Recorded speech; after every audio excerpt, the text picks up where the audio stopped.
자, 그 커리큘럼 스케줄 이렇게 표 받으셨을 텐데 오늘부터 비헤비얼 파이낸스를 시작을 하고 비헤비얼 파이낸스는 모두 3번입니다. 근데 제 생각에는 지금까지 계속 해본 경험에 보면 3번에 끝나지를 않더라고요. 그러니까 3번하고도 한 조금 2분의 1 정도를 더 해야 되는데 바로 이어서 과목이 프라이빗 웰스 매니지먼트로 제가 이렇게 하게 돼 있으니까 그냥 쭉 비헤비얼 파이낸스 하고 프라이빗 웰스 매니지먼트 하고 이런 식으로 계속 진행을 하면서 나중에 진도가 조금 느려지게 되면 중간에 보강을 좀 끼워서 이렇게 끝까지 시간을 맞추도록 이렇게 해보겠습니다. 3번이라고 되어 있지만 3번에 끝나지 않고 4번까지 3번 반 정도 갈 수 있을 거다 이렇게 좀 생각을 하시고요. 그 뒤에 프라이빗 웰스 매니지먼트도 지금 나와 있기로는 8번으로 나와 있는데 아마 올해 그 프라이빗 웰스 매니지먼트는 새로운 케이스 스터디가 하나 들어와서 그것까지 감안하게 되면 8번으로 끝날까 잘 모르겠어요. 나중에 한번 상황을 봐야 될 것 같긴 한데 전체적으로 어쨌든 제가 하고 있는 과목들이 레벨 3에서는 되게 많아서 일단은 프라이빗 웰스 매니지먼트까지를 시간을 좀 맞춰서 이렇게 한번 끊도록 하고 그 뒤에 나오는 에셋 엘로케이션 들어가기 전까지는 일단 보강을 포함해서 지금 나와 있는 스케줄에 맞춰서 끝내도록 하겠습니다. 프라이빗 웰스 매니지먼트까지는. 그리고 CFA 시험에 레벨 3 시험이 점점 왜 또 오셨어요? 네. 레벨 3 시험이 계속 이렇게 추세가 바뀌어가고 있어서 옛날하고는 조금 이제 이 방향이 바뀐다는 게 점점점 체감이 좀 많이 됩니다. 과거에는 이거 딱 이런 프레임이에요라는 게 거의 벗어나지 않는 이런 프레임으로는 시험이 분명히 나올 거예요. 이런 것들을 대충 짐작을 하거나 할 수 있었는데 지금은 그것보다는 좀 저인망으로 이런저런 컨셉을 갖다가 많이 단편적인 것도 그냥 알아야 되는 그런 쪽으로 출제가 조금씩 바뀌어가고 있어요. 그래서 옛날에는 큰 골격을 알고 큰 골격 속에 많은 걸 갖다 집어넣어가지고 한 번에 그 골격으로 다 물어보자 이런 것들이 요즘은 그런 쪽에서 벗어나서 조금 국지적인 주제이긴 한데 그 국지적인 주제에도 어떤 배점 비중을 좀 줘가지고 그것도 있잖아요. 물어보고 또 다른 거 국지적으로 물어보고 이런 식으로 좀 패턴들이 조금씩 바뀌어가고 있는 것 같기는 해요. 그래서 공부도 보면 이제는 별로 그동안에는 크게 중요하지 않다고 생각했던 컨셉들에 대해서도 조금은 신경을 써서 우리가 좀 정리를 하면서 가야 될 그런 필요가 있을 것 같긴 합니다. 자, 그거는 강의 진행을 하면서 같이 고민들 해보도록 하고요. 그리고 레벨 3는 같이 공부하는 단계입니다. 그러니까 강사하고 그리고 여러분하고 들으시는 여러분들하고 같이 공부를 해야 되는 그런 단계예요. 사실은 레벨 3, 올해 이제 재수하시는 분도 있고, 그 다음에 이미 합격하신 분도 있고 그러실 텐데, 합격하시는 분들은 이거 안 들으시겠죠, 이제. 작년에 떨어져서 재수하시거나 아니면 삼수하시거나 이런 분들은 계속 수업을 들으시고 이러실 텐데, 감히 제가 작년에 합격하신 분들한테, 올해 합격하신 분들한테, 만약에 시험 다시 친다면요, 레벨 3에서 시험 다시 친다면 또 꼭 이번에도 합격하시겠습니까? 물어보면은, 이번에도 내가 합격할 수 있어라고, 자신있게 대답할 수 있는 사람이 몇 명 있을까? 사실은 제가 보면 거의 없을 것 같아요. 그리고 합격하신 분들한테, 진짜 어떻게 합격을 하셨나요? 진짜 열심히 하셨나봐요? 어떻게 공부하셨나요? 물어보면 대부분이 남들 하는 거 비슷하게 했고요. 합격한 이유도 제가 잘 모르겠어요. 얼렁뚱땅 합격이 된 거죠, 이제, 그냥. 그리고 떨어진 사람도 보면 어쩌다 보니까 삐끗해가지고 떨어진 거예요. 내가 왜 떨어졌지? 잘 이해가 안 되겠고 하여튼 떨어지고. 그래서, 말씀드리고자 하는 요지는 이 레벨 3를 앞에서 강의하는 강사라고 하더라도 완벽하게 이거 나올 거야 라든지, CF 시험 절대로 그렇지 않다는 거 이미 알고는 계시겠지만, 또는 완벽하게 모든 주제를 갖다가 다 꿰뚫고서는 이거를 이야기를 하고 수 있다. 사실은 그렇게 되질 않아요. CF에 강의하시는 분들한테, 강사분들한테 해당되는 과목을 랜덤하게 문제를 갖다가 CF 협회에서 내가지고 전 세계에 있는 강사들한테, 근데 비헤비얼 파이낸스 강사들한테 강사를 다 불러놓고 시험을 쫙 치게 되면 정말 비헤비얼 파이낸스에서 꼭 맞춰야 될 카트라인을 무사히 다 통과할 수 있을까? 확률이 높겠죠. 이제 다른 사람보다는 오랫동안 강의를 했으니까 확률은 높을 텐데 완벽하지 않다고요. 그 이야기는 같이 공부를 해야 될 레벨이 레벨 3입니다. 그러니까 물론 뭐 강사가 말하는 게 모든 게 다 금과 옥조라고 생각하고 그걸 다 뭐 우리가 이제 뺏기고 뭐 이렇게 하고 뭐 이런 거 좋긴 해요. 좋은 자세입니다. 근데 이제 그렇게 하게 되면 강사의 지식 범위를 벗어나지 못하고 자기의 어떤 논리나 자기가 가지고 있는 프레임워크를 만들어내지 못하게 되면 사실은 강사의 수준에 그냥 그게 한계입니다. 그렇게 되면 안 된다고요. 그래서 여러분들 여러분이 공부하는 시간들이 필요하고 특히나 레벨 3는 그 생각하는 시간이 많아야 되니까 앉아서 창가에 서 있는 시간이 많아야 돼요. 이거 진짜 대단히 철학적 표현이긴 한데 창가에 서서 바깥을 보면서 있잖아요. 그죠? 뭔가 생각을 해야 됩니다. 이거 왜 그럴까라고. 그리고 또 레벨 3 과목에는 이제는 실전에 거의 다 왔단 말이죠. 거의 실무에 딱 써먹을 수 있는 단계까지 온 거예요. 그러니까, 야, 이게 실무하고 왜 이렇게 좀 안 맞지? 라든지, 또는, 실무에서 그래서 이렇게 쓰는 거구나? 라든지, 또는요, 실무에서는 아직 이런 거 안 하고 있는데 이런 걸 해야 되겠구나? 라든지, 또는, 직접 그런 일을 하시는 분들은 요즘 회사에서 이런 것들 쪽으로 정책을 좀 바꿔가고 하려고 하는 이유가, 사실 이런 것들 때문이구나? 라든지, 이렇게 조금씩 현실하고 좀 연결을 시켜가면서 거기서 좀, 우리가 공부하는 깨달음을 좀 얻으시길 바랍니다. 그렇게 해야만이 본인들이 공부하는 지식의 외연을 넓힐 수도 있고요. 그리고 공부도 재미가 있습니다.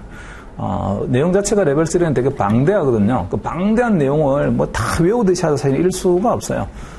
제가 정말 옛날에 제 충격을 받았던 게, 한번 도서관에 공부를 하러 갔었는데, 제가 직장을 다니는 도중에, 공부를 하는데 그때 어딜 가냐면 모르겠습니다. 이게 기독교인 열심히 계실 텐데 저도 기독교인입니다. 교회 안 가고 강의 있으니까 왔지만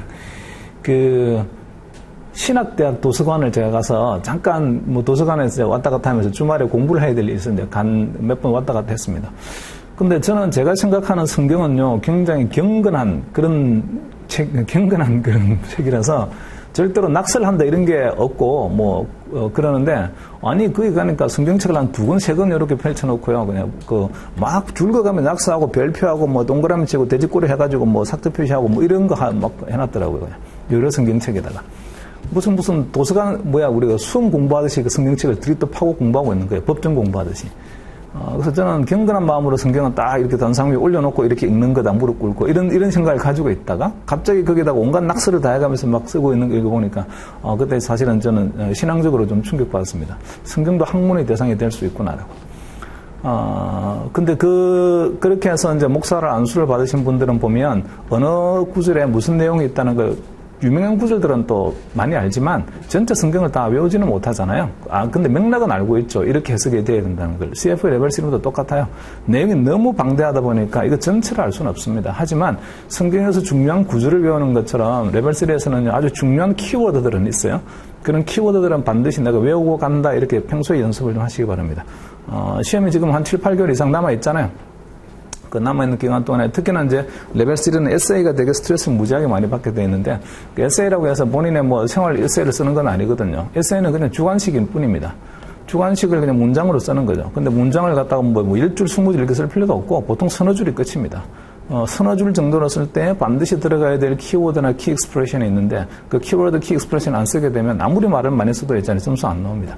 그러니까 반드시 이런 키워드 또는 키 익스프레션을 써야 되는구나 이런 걸 갖다 좀 연습을 하시는데 그거를 보시는 방법은 기출에 나와 있던 문제를 갖다가 옛날에 기출 문제들 많이 있어요. 에세이는 기출 문제를 항상 발표를 하니까 멀티플 초이스는 발표를 안 합니다. 근데 에세이는 발표를 해요. 그 에세이를 보게 되면 가이드라인 앤서가 있습니다. 가이드라인 앤서가 되게 길게 돼 있어요. 가이드라인 앤서 길게 돼 있다라고 해서 절대로 그대로 쓸 수 없습니다.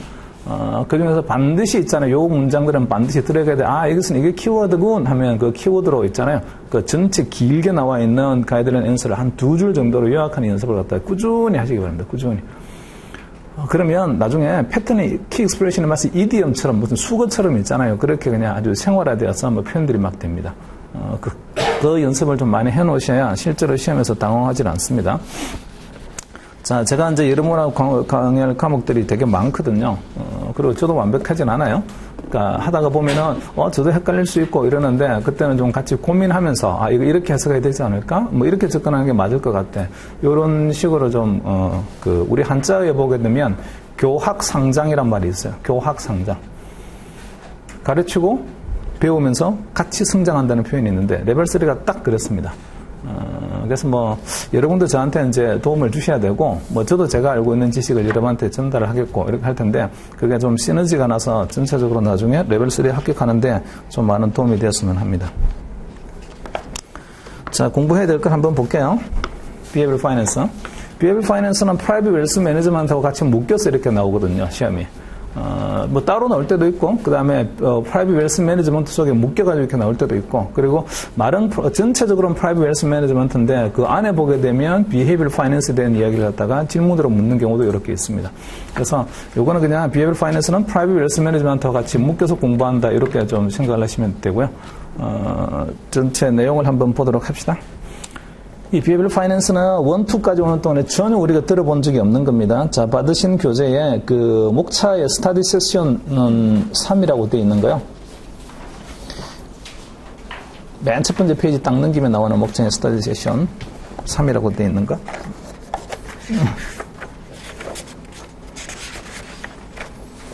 자, 거기에 Behavioral Finance에서 리딩 7이 The Behavioral Finance Perspective라는 게 있고, 그 다음에 리딩 8은 Behavioral Biases of Individual, 그리고 리딩 9는 Behavioral Finance and Investment Process라고 우리가 공부해야 될 Behavioral Finance의 챕터는 모두 3개입니다. 자, 근데 이제 뭐 시험 목적으로 좀 이야기를 한다면 이 중에서 시험에 많이 나오는 챕터가 있어요. 그러니까 주로 있잖아요. 이 챕터에서 대부분의 시험에 나오게 되는 챕터가 있는데 그 챕터가 두 번째 챕터입니다. 리딩 8에.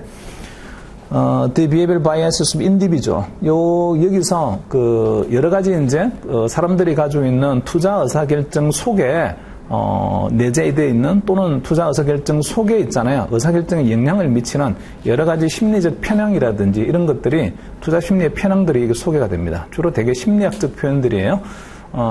그런 거를 여기서 이제 주로 이제 공부를 하게 되어 있는데 이게 거의 대부분의 시험에 나와요. 자, 이거는, Behavioral Finance는 전부 다 심리와 관련된 이야기란 말이죠.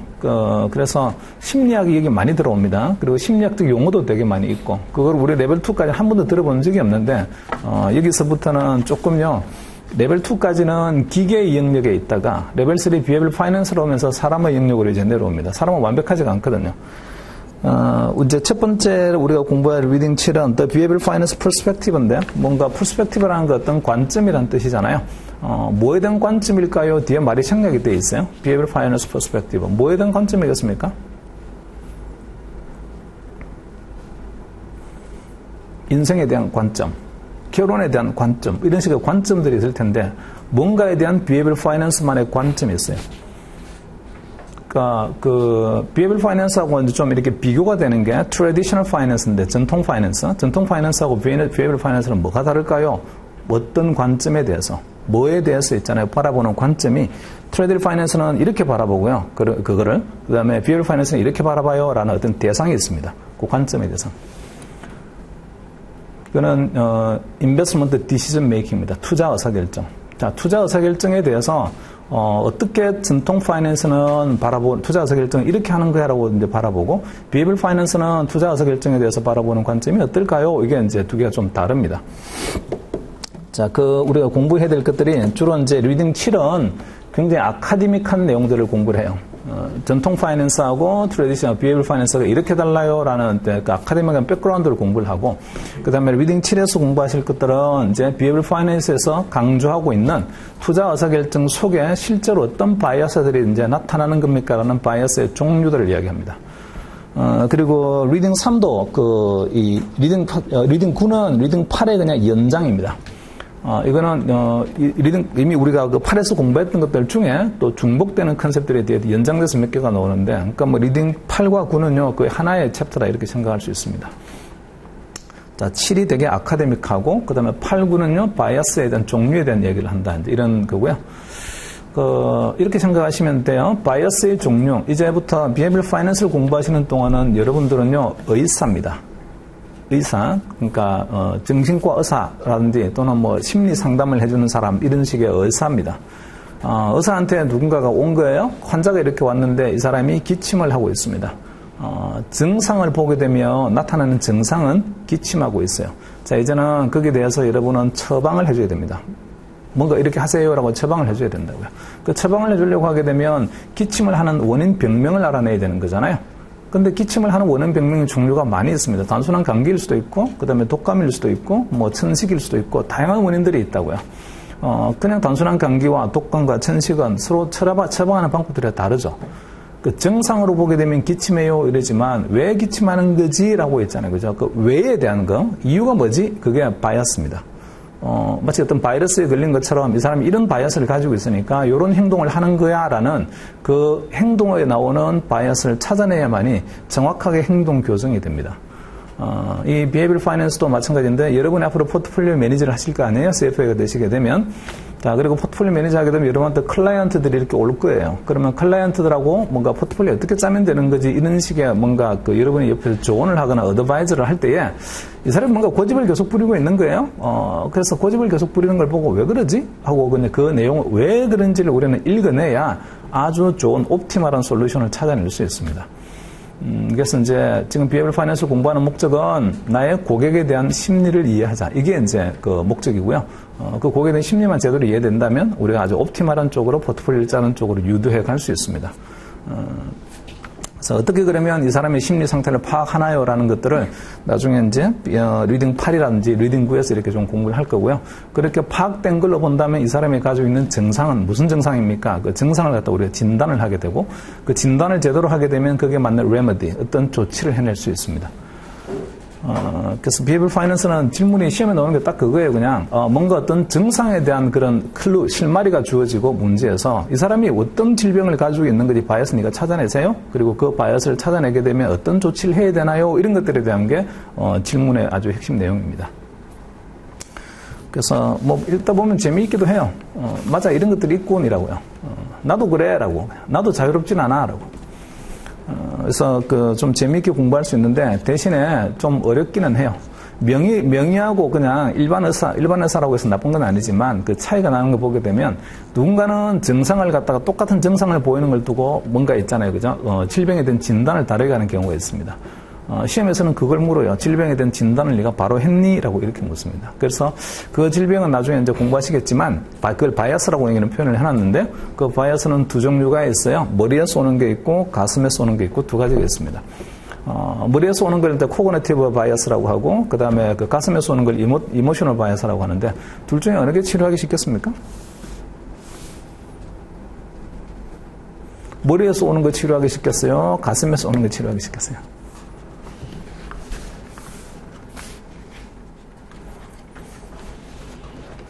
뭐 다 치료하기 어렵지. 근데 쉽지는 않은데 그나마 머리에서 오는 거는 치료하는 게 거의 가능합니다. 네가 잘못 생각한 거야. 사실 1+1은 2거든. 근데 왜 너는 1+1을 갖다 계속 1이라고 말을 하니? 라고 했잖아요. 뭔가 논리적으로 설명을 할 수가 있고 그런 것들은 좀 치료가 가능해요. 근데 가슴에서 오는 거는요. 이유 없이 미워요. 도대체 왜 미워하는데? 그냥 주는 것 없이 미워. 그런 것들이 가슴에서 오는 겁니다. 근데 그 가슴에서 오는 거는 정말 치유가 안 돼요. 그래서 가슴에 이게 어떤 바이어스인지를 갖다가 좀 분류를 해서 이게 머리의 바이어스인가요? 가슴의 바이어스인가요? 보고 그 머리하고 가슴에 보게 되면요. 머리하고 가슴의 거리가 별로 안 멀잖아요. 중간에 목이 있고 이렇게 머리와 가슴이 있는데 실제로 그 치료를 본다면 넘을 수 없는 4차원의 벽 같아요. 엄청 차이가 납니다. 어떤 식으로 접근해야 되는 건지를. 그리고 머리와 가슴 사이 목이 있잖아요. 이 목에 해당되는 바이어스도 있어요. 목에 해당되는 바이어스는 이거는 머리의 바이어스하고 가슴의 바이어스가 좀 믹스돼 가지고 이거는 나타나는 건데 사실은 이제 양당 간에 분류를 할 때는 믹스된 거긴 하지만 이거는 가슴의 바이어스로 봐요라든지 또는 머리의 바이어스로 봐요. 이런 식으로. 왜냐하면 치유가 잘 되고 안 되고에 따라서 뭔가 분류를 이렇게 해야 돼요. 그래서 이제 공부를 하시는 동안에 계속 이제 기억을 하셔야 될 게 바이어스의 종류를 알자라는 거 알아야 되고 정확히 디파인 해야 되는 거니까. 그 다음에 그 바이어스는 머리의 바이어스인가 가슴의 바이어스인가 이걸 갖다 분류를 해야 되고 그 분류를 해야 되는 이유는 목적은 분류된 거에 따라서 있잖아요. 그죠? 치유하는 방법, 접근하는 방법이 다르기 때문입니다. 그래서 비헤이비얼 파이낸스는 질병을 알자는 거고 증상을 주고 질병을 찾아내자. 그 다음에 그 질병이 머리끈이 가슴끈이를 확인하자. 그리고 머리와 가슴에 따라서 어떤 속에 속해 있는 질병에 따라서 치유하는 방법이 다르다. 그 방법을 우리가 이해하자. 거기까지 하게 되면 비헤이비얼 파이낸스는 끝입니다. 재밌겠죠? 너무 전쟁터에 나가는 무슨 그런 것 같아요. 너무 시리어스하게 하실 거 없어요. 편하게 하시면 됩니다. 우리 알잖아요. 이제 레벨 1, 2 딱 거쳐갖고 레벨 3 한 번 하는 게 레벨 3 두 번 하시는 분도 있고 하다 보면 또 다 됩니다. 이 또한 지나가리라. 다 지나가고 다 됩니다.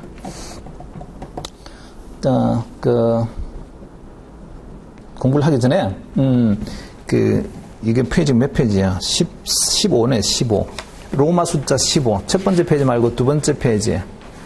그 두 번째 페이지에 보면 아직 본문 들어가기 전에요. 스터디 세션 3에 보면은 또 있잖아요. 이게 이제 LOS가 이렇게 쭉 나와 있죠.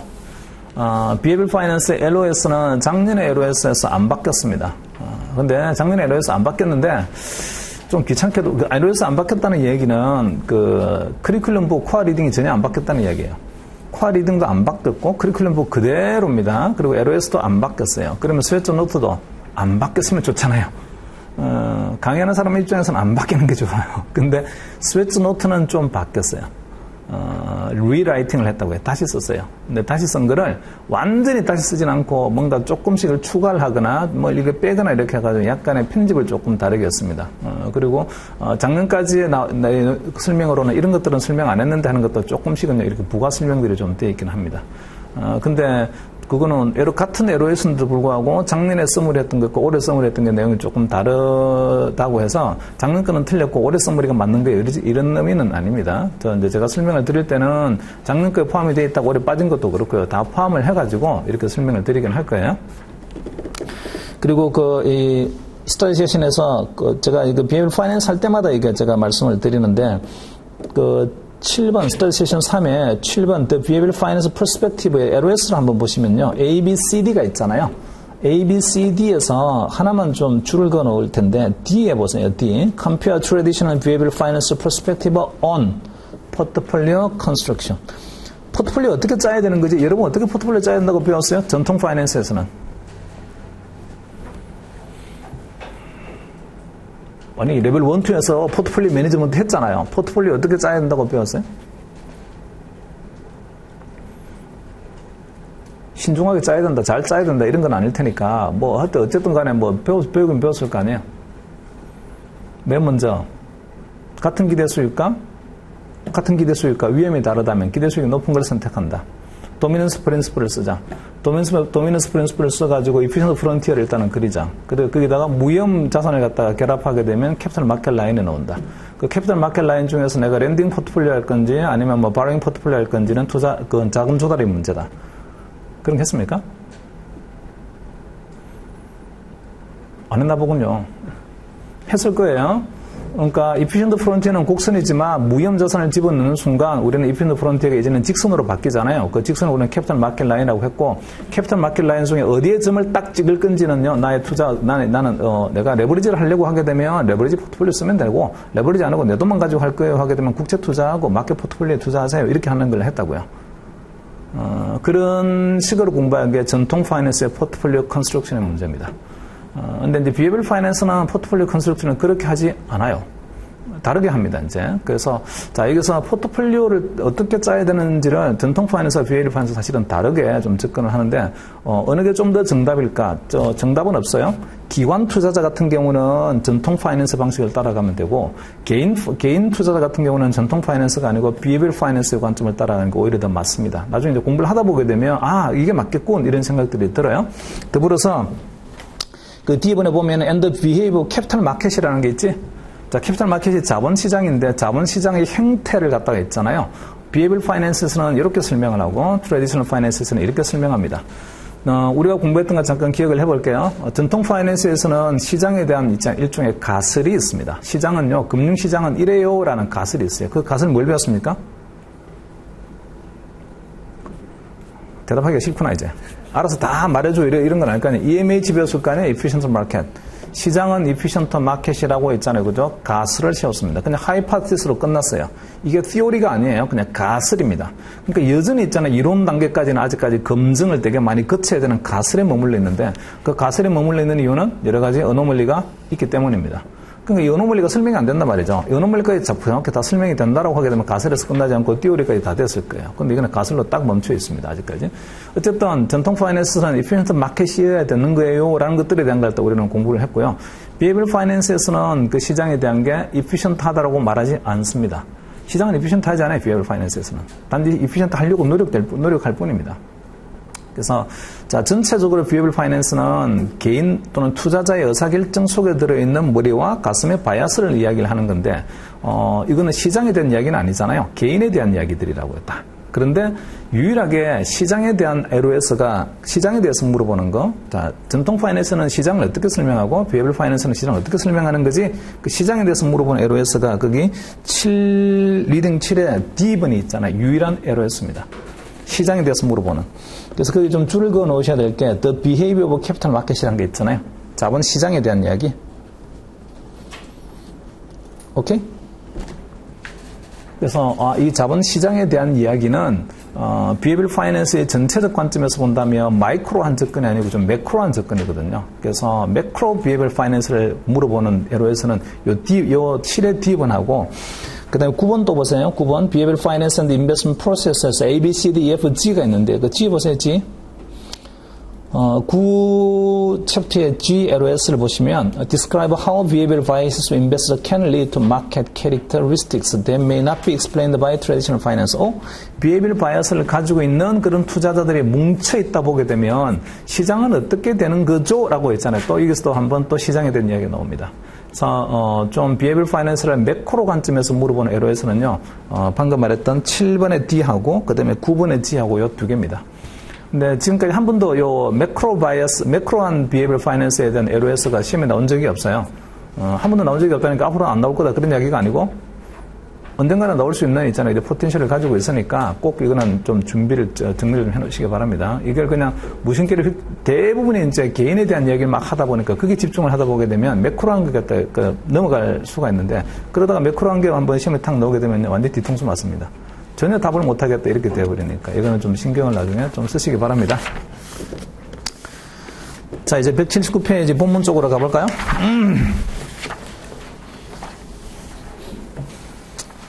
본문의 Reading 7, The Behavioral Finance Perspective라는 거요. 그 제목 밑에다가 The Behavioral Finance Perspective 하고 바로 밑에다가 On Investment Decision Making이라고 있잖아요. 다 한번 전체적으로 제목을 완성시켜 놓읍시다. Behavioral Finance Perspective on Investment Decision Making. 그러니까 투자 의사결정에 대한 Behavioral Finance의 관점은요, 어떤 관점을 가지고 있나요? 그리고 이제 뭐하고 비교할 거냐면 Traditional Finance하고 비교를 하겠습니다. 모듈 7.1 한번 볼까요? Reading 7의 모듈 7.1. Intro, Traditional Finance vs. Behavioral Finance. 굉장히 아카데믹한 이야기가 이 챕터를 다 구성하고 있어요. 자, 밑에, 에로 7A 바로 밑에 보시면, traditional finance focus on how individuals should behave.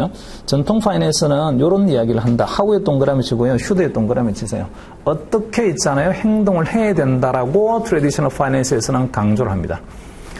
그리고, 또 assumes 또 가정이 있는데 traditional finance 가정에 people are rational, risk averse, and selfish utility maximizers. 투자자에 대한 가정은 사람들은 합리적 투자자예요. 그 다음에 risk averse 위험 회피형이에요. 그리고 자기의 효용을 최대화시키고자 하는 사람들입니다. 이렇게 가정을 합니다. 자, 이게 전통 파이낸스에 대한 가정이에요. 이런 사람들이라면 이렇게 행동해야 되는 거예요. 라고 했잖아요. 그죠? 그렇게 이야기를 합니다. 전통 파이낸스에서. 페이지 넘겨보세요. 180페이지에, 거기 세 번째 문장을 보시면, such individuals will act as rational economic method. 이런 류의 사람. 그러니까 이런 사람들과 합리적 투자자라고 합니다. 리스크 어버스한 사람이에요. 레셔널한 사람이에요. 그럼 유틸리티 맥시마이즈예요. 이걸 갖다 한 단어로 딱 말하게 되면 레셔널한 이코노믹 맨이다. 우리가 경제학 공부할 때 보게 되면 합리적 경제 주체란 말을 쓰잖아요. 이런 사람이 합리적 경제 주체라고 합니다. 여기서는 합리적 경제 주체라고 말을 하고 저는 이런 사람들을 갖다 그냥 로봇이다 이렇게 말을 합니다.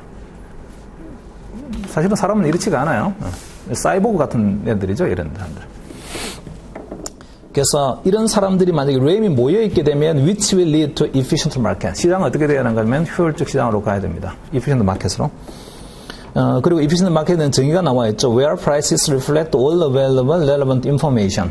그러니까 efficient market의 정의라는 게 뭐가 efficient한가요? 이건 information efficient한 거라서 모든 정보가 가격에 정확히 반영이 되어 있는 시장, 그런 시장이 efficient한 마켓입니다.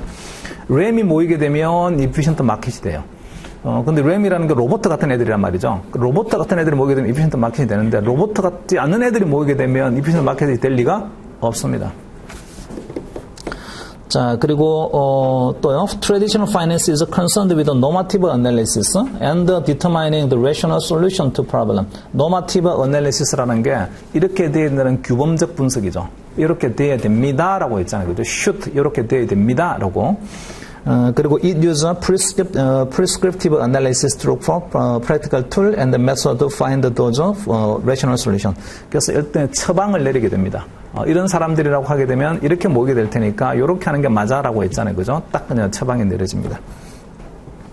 반면에 behavioral finance는 밑에 보면 이제 descriptive, 좀 기술적입니다. normative 하지 않아요?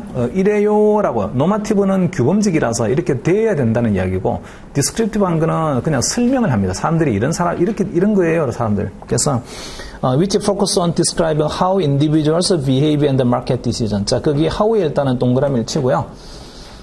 how 그 다음에 individuals behavior란 말이 있는데, behavior 앞에다가 do라는 대동사를 씁시다. do. 그리고 do에 또 동그라미 치세요. how 그 다음에 동그라미 do 동그라미. 자, 사람들은 어떻게 행동하는지를 갖다가 설명하는 게 behavioral finance입니다. should의 의미가 아니에요. how should가 아니고 how do.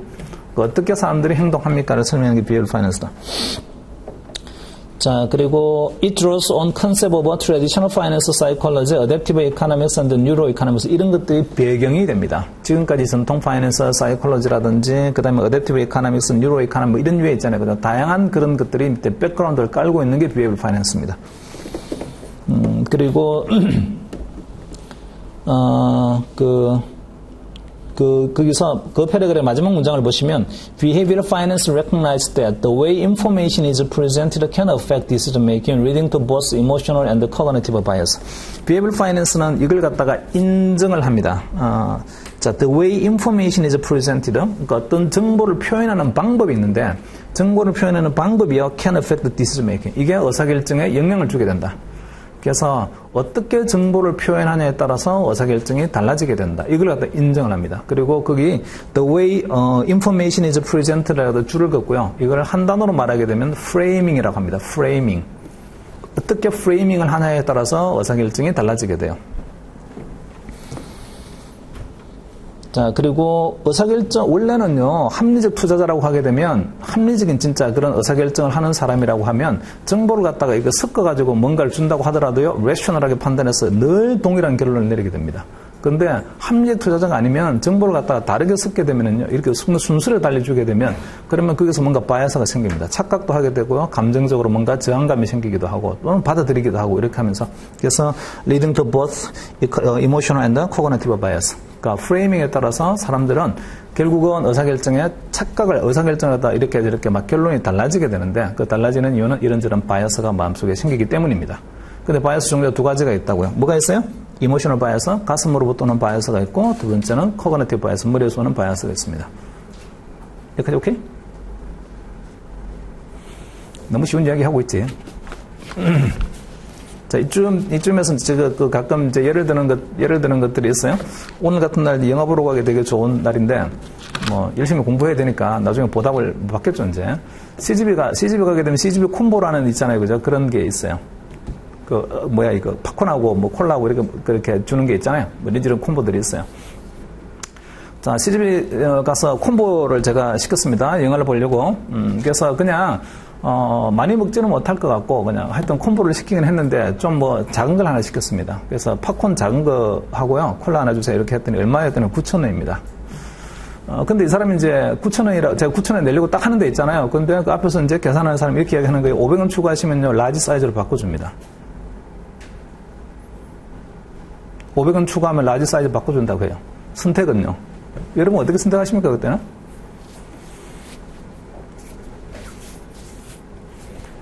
나는 그냥 9,000원짜리 주세요. 이럴 수도 있지만, 뭐야? 500원 하면 라지로 바꿔준다고?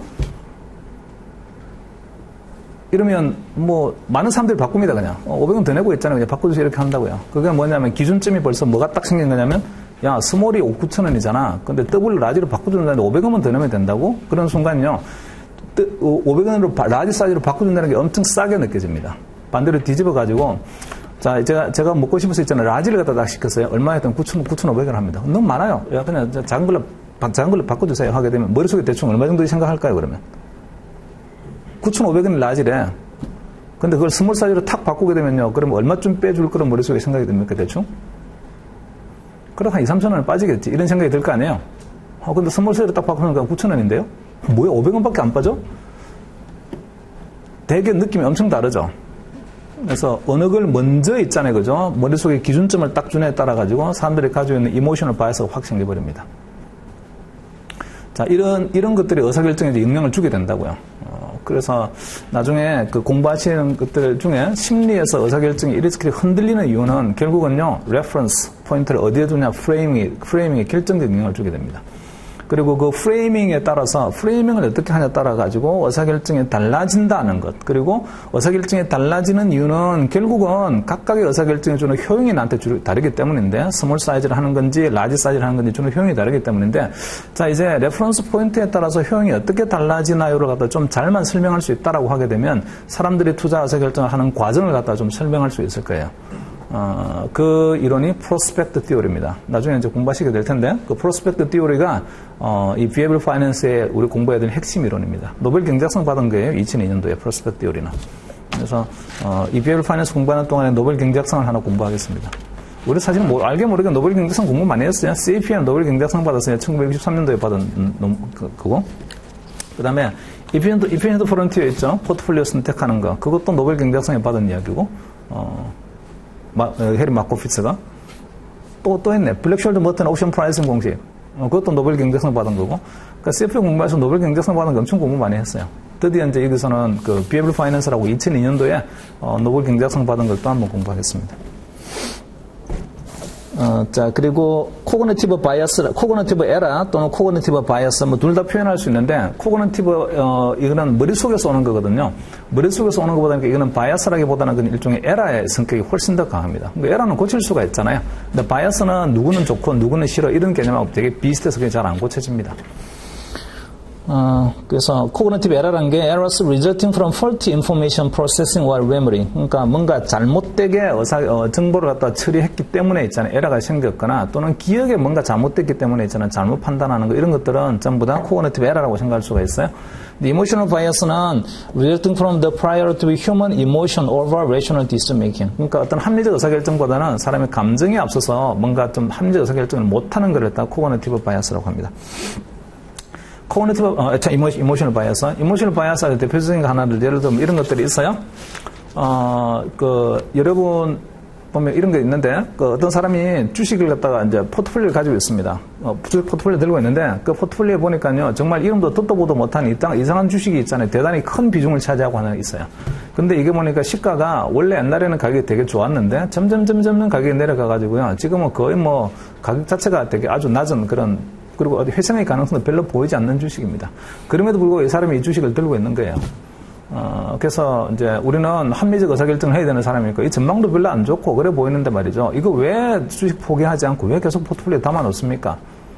합리적 의사결정자라면 전망이 안 보이고 미래의 어떤 현금 창출 능력이 별로 없어 보이게 되면 안 해야 된다고요. 빨리 빼야 된다고요. 근데 가지고 있어요? 가지고 있는 이유는 왜 그렇습니까? 물어봤더니 이런 이야기 하는 거예요.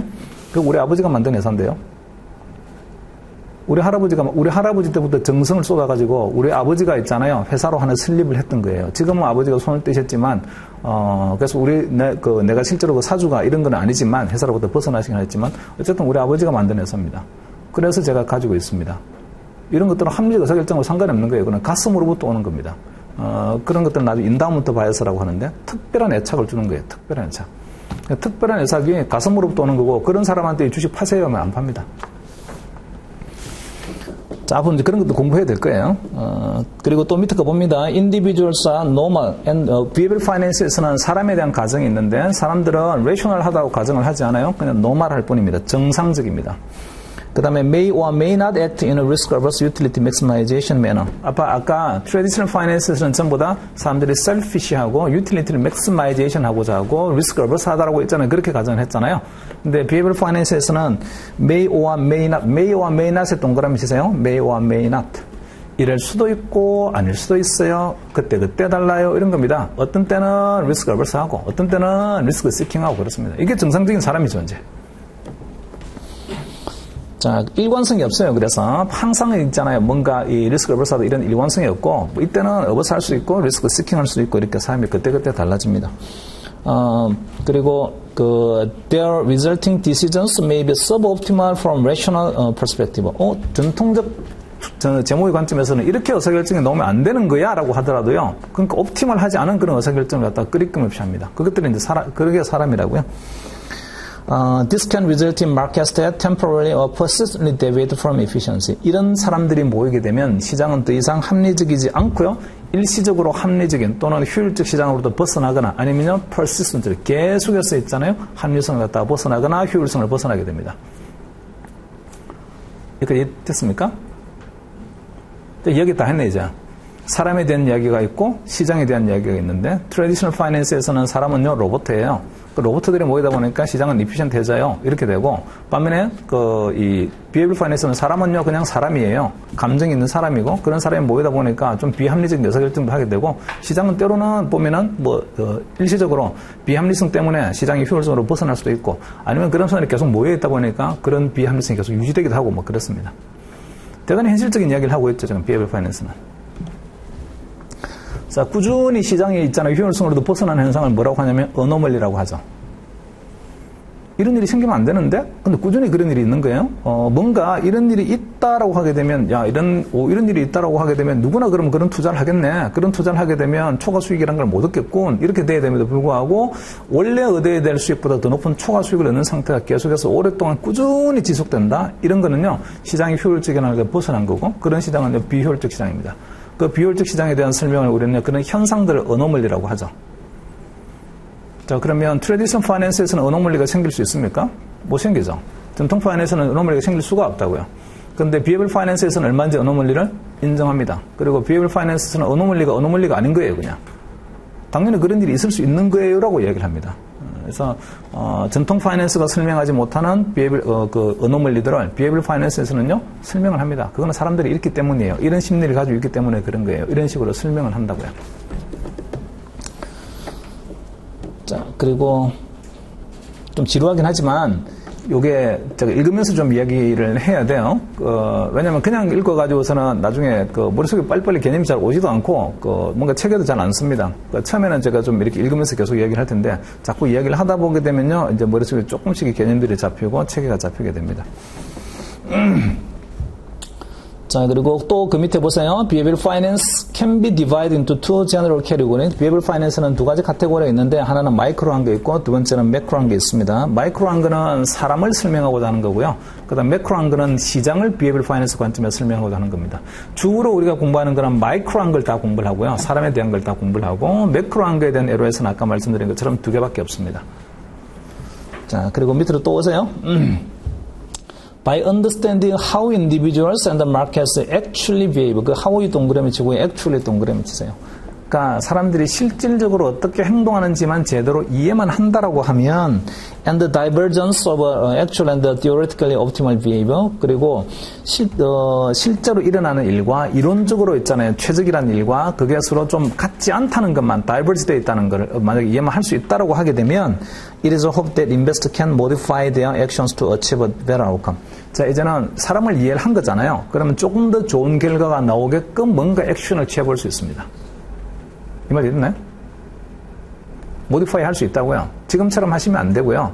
이런 바이어스가 있으니까 이런 바이어스는요. 이렇게 좀 이렇게 생각하시게 되면 사실 그건 아니잖아요. 그러니까 좀 고치세요. 그러니까 좀 더 좋은 결과로 만들어낼 수 있다고요. 자, 레벨 2에서 포트폴리오 매니지먼트 공부하셨죠? 포트폴리오 매니지먼트 맨 마지막 챕터에 IPS라는 게 있었습니까? 인베스트먼트 폴리시 스테이트먼트라는 거 혹시 그거 있었어요? 그 챕터.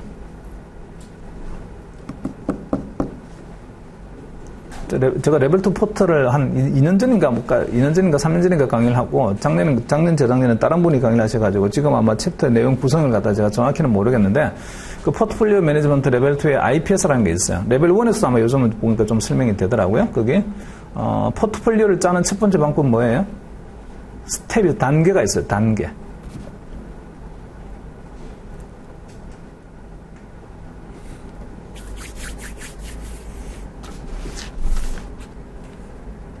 단계.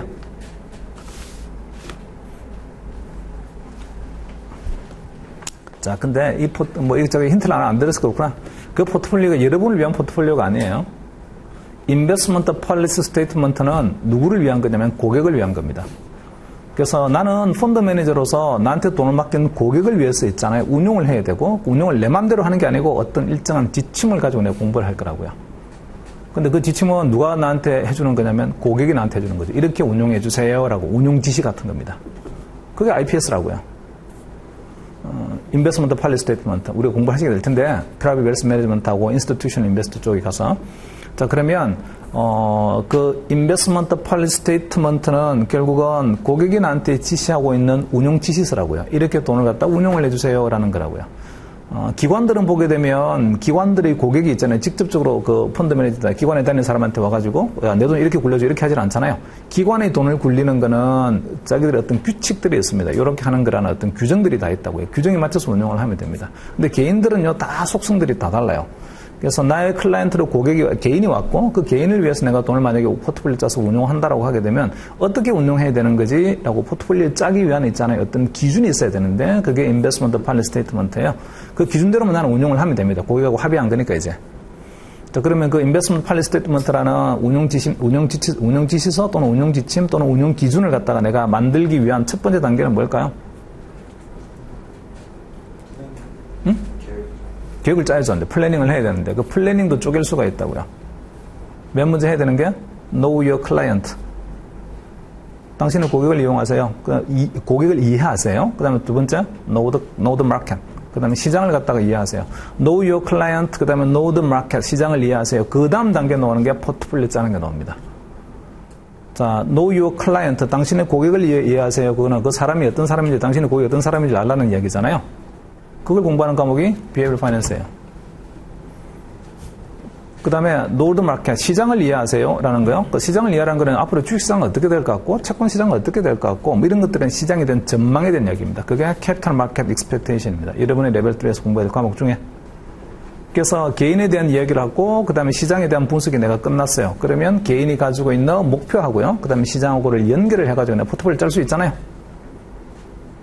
그래서 이제 처음 시작하는 Behavioral Finance가 Know Your Client, 당신의 고객을 이해하세요라는 게 첫 번째 시작하는 요 첫 걸음입니다. 첫 번째 스텝이에요. 자, 그리고 그 Behavioral Finance를 공부하시면서 항상 머릿속에 두셔야 될 게 전통 파이낸스가 절대로 배척받는 게 아닙니다. 전통 파이낸스가 틀린 게 아니에요. 합리적이라고 하게 되면 당연히 이렇게 해야 되는 거예요. 근데 사람들이다 보니까 그렇게 못하는 겁니다. 그래서 우리는 어느 쪽으로 가야 되는 거냐면 합리적 의사결 솔루션 쪽으로 가야 돼요. 가능하면 합리적 솔루션에 맞춰가야 된다고요. 근데 맞춰가는 걸 갖다 중간에서 막고 있는 어떤 바틀렉이 있는데 그게 바이어스입니다. 머리의 바이어스, 가슴의 바이어스. 머리의 바이어스는 치유를 할 수 있으니까 이 사람이 막 고집을 부리더라도 머리의 바이어스 때문이에요 하게 되면 솔루션이 합리적으로 보면 이렇게 하는 게 맞거든요 하게 되면 그쪽에 거의 근접해 가게 됩니다. 근데 이제 그렇지 않고 가슴으로부터는 바이어스는 이게 고집이라서 잘 안 된단 말이죠. 그러니까 이거는 합리적으로 보면 자산 배분 이렇게 하셔야 되는 거예요. 주식에 몰빵하시면 안 됩니다. 주식도 하고 채권도 하고 섞어야죠. 이렇게 하는데 이 사람이 뭔가 잘못 생각했기 때문에 주식을 갖다가 그렇게 뭐 몰빵한다 이러면 고치면 되지만 그러지 않고 가슴으로 오는 이유 때문입니다. 이러면 고치기가 되게 어렵다고요. 그러니까 합리적 솔루션 쪽으로 갈 수가 없습니다. 이 말 이해됐나요? 그럼 지향점은 뭐예요? 지향점. 우리가 뭔가를 고쳐야 된다고요. 이거 바이어스를 그냥 둘 게 아니라 지향점. 일단 뭔가 처방을 해가지고 고쳐내야 된다고요. 처방을 해서 고쳐야 되는 지향점은 전통 파이낸스 말하고 있는 옵티멀 솔루션. 그쪽으로 가게끔 있잖아요. 우리가 어떤 처방들을 해야 됩니다. 그런데 그 처방을 해야 되는 게 어떤 바이어스에 따라서 처방들이 다 달라지게 될 거예요. 비헤비어럴 파이낸스는 질병을 파악하자, 그리고 뭘 처방하게 되면 옵티멀한 쪽으로 가게 되겠니? 이런 걸 갖다 있잖아요. 공부를 하겠습니다. 자, 그래서 이 마지막 문장에 a better outcome is defined. 이 better outcome이라는 게 뭐냐면 defined as being close to optimal normative outcome suggested by traditional finance. 그러니까 better outcome이라는 게 결국은 우리가 처방을 해서 도달하고자 하는 지향점인데 그 지향점에 해당되는 게 전통 파이낸스 말하고 있는 그런 옵티멀 솔루션입니다. 자, 그리고 그 밑에 normative analysis, descriptive analysis, prescriptive analysis 설명을 해놨는데요. 그거는 한번 읽어보십니다. 그냥 특별한 게 없고. 밑에 traditional finance 쪽으로 옵니다. 그것도 제목에다가 하나 좀 뭘 붙이셔야 돼요. 그 traditional finance라고 떨렁 이렇게 나와 있는데 그 앞에다가 the decision making process라는 말을 좀 붙이셔야 돼요.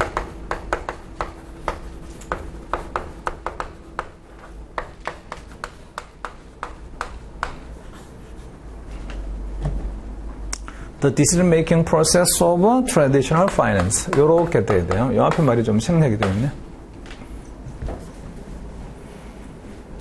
자, 그 다음에 또 밑에요.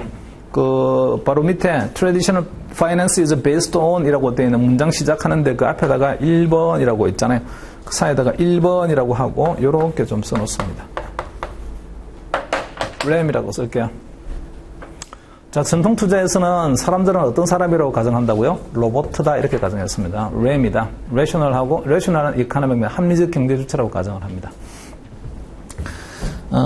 자, 그래서 거기도 그 문장에 보시면 밑에 두 번째 문장 assume 가정하기를 individuals are risk averse, have perfect information and focus on maximizing their personal utility. 그러니까 이런 류의 사람들이에요라고 있잖아요. 그죠? 그렇게 가정을 합니다. 이걸 우리는 경제학에서 합리적 경제 주체라고 말을 하죠. 자, 181페이지로 오셔서 그 위에 Investors who behave this way are then defined as rational or 램이라고 말을 하고요. 이게 전통 파이낸스에서 말하고 있는 개인에 대한 있잖아요. 가정입니다. 사람들은 전부 다 램이에요. 이렇게. 그리고 such behavior lead to efficient market. 이렇게 하게 되면 시장은 효율적 시장으로 간다. 아까 말씀을 드렸고요. 그리고 rational investor will exhibit utility theory which assert individuals have a limited budget and will select a mix of goods and service that maximize their utility. 사람들은 의사결정할 때 어떤 이론에 따라서 의사결정하는 거냐면 효용 이론에 따라서 의사결정을 하는데 어차피 한정된 자원을 가지고 있다 보니까 한정된 자원을 이용해서 효용을 최대화시키는 쪽으로 의사결정을 하게 됩니다. 자, 그리고 그 rational decision maker will follow four self-evident rules of axiom이라는 게 axiom이라는 게 어떤 공리란 뜻입니다. 공리. 굳이 말을 하지 않아도 있잖아요. 우리가 인정하는 어떤 명제 같은 것들입니다. 이거는 당연히 있잖아요. 베이스로 깔리는 거예요. 이런 거예요. 그리고 보니까 점 찍은 게 모두 4개가 있잖아요. 엑스엠이나 공리가 모두 4개가 있는데, 이 4개가 유틸리티 티어리 효용 이론의 핵심 이론, 효용 이론의 가정입니다. 기본적으로 유틸리티 티어리는 이 4가지 가정이 밑에 깔려져 있어요. 컴플리니스 완결성이죠. 완결성. 자, 얘는 completeness assumes individuals, 사람들에 대한 가정인데 know their preference and use them to choose. 사람들은 어느 게 좀 더 좋고요, 어느 게 좀 더 안 좋다는 걸 갖다가 다 세를 매겨서 그 순서를 갖다 정확히 매길 수가 있습니다. 그래서 A보다는 B가 좋아요, B보다는 C가 좋아요 하게 되면요, 당연히 C는 그럼 A보다 좋은 거예요. 이런 식으로요, 순서가 완벽하게 딱 정리가 돼야 됩니다. 이거는 뭐 말하지 않아도 그런 거잖아요. 알 수 있다고요. 그 다음에 transitivity, 이거는 assume입니다. 일관성이 일관성. 자, 일관성도 transitivity assumes individual constant apply their completeness rankings. 그러니까 어떤 대안들을 이렇게 주게 되면 10개의 대안이 있다라고 하게 되면 그 10개의 대안에 대해서 나는요, 얘가 좋고 얘가 더 좋고 얘가 더 좋고 얘가 더 좋고 이런 식으로 모든 거에 대해서 자기가 얼마만큼 선호하는지를 갖다가 점수를 줄 수 있어요. 이런 것들이 completeness고, 그 점수에 따라서 또 뭘 하는 거냐면 좀 높은 점수를 주는 게 당연히 먼저 우선이 돼야 되는 거고, 그 다음에 낮은 점수를 주는 건 좀 뒤로 와야 되는 거다. 이게 이제 일관성입니다. 그래서 모든 어떤 대안들이 나한테 주어지게 되면 그 대안들에 대해서 내가 얼마나 좋아하는지를 갖다가 다 점수 줄 수 있다. 요게 이제 컴플리트니스고, 그리고 그 점수는요, 일관성 있게 가장 점수 많이 준 게 나한테는 가장 좋은 게 돼야 되는 거고, 그 다음에 가장 나쁜 점수 준 거는 가장 나쁜 게 돼야 되는 거야. 이렇게 일관성 있게 서열을 매길 수 있습니다. 이런 것도 말 안 해도 다 아는 거잖아요, 우리가. 굳이 증명할 필요가 없는 거잖아요. 그 증명할 필요가 없는 명제를 엑시옴이라고 합니다. 공리라고 해요. 자, 그리고 인디펜던스요. 인디펜던스는 잠깐 한번 볼게요. 뭐 이게 처음에 보면 잘 이해가 안 되어서, Independence assumes rankings are also additive and proportional. 자, 랭킹이라는 게 어떤 부가적이어야 된다, 이런 말이 나와 있는데요. 그래 한번 볼게요. If D and F are mutually exclusive choices where D is preferred and J is an additional choice that adds positive utility, then 자, D가 있고요, F가 있는데 D가 좀 더 좋아요, F보다. 근데 D에다가 J를 더할 수도 있고, 그 다음에 F에다가도 또 J를 더할 수 있습니다. 이 말 이해됐습니까? 근데 D가 F보다는 더 좋다고요. 그러면 같은 J를 D에 더하고 같은 J를 F에 더하게 되면 어느 게 좀 더 좋아야 되는 건가요? 여전히 D에다가 J를 더한 게 더 좋아야죠. 그래서 J는 말이죠. 의사결정을 우리가 할 때 이 J가 똑같은 게 들어왔다라고 하게 되면 D가 F보다 좋았어요라면 D는요, D 더하기 J 한 거는 F 더하기 J 한 것보다 더 좋아야 됩니다. 이 말 이해됐어요?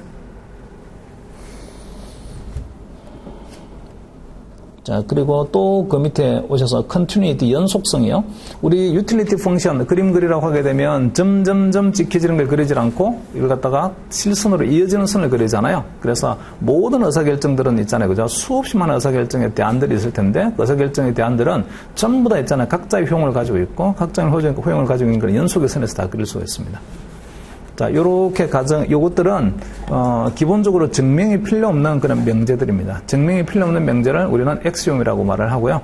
이 네 가지 엑시옴은 유틸리티 티오리의 기본 가정입니다.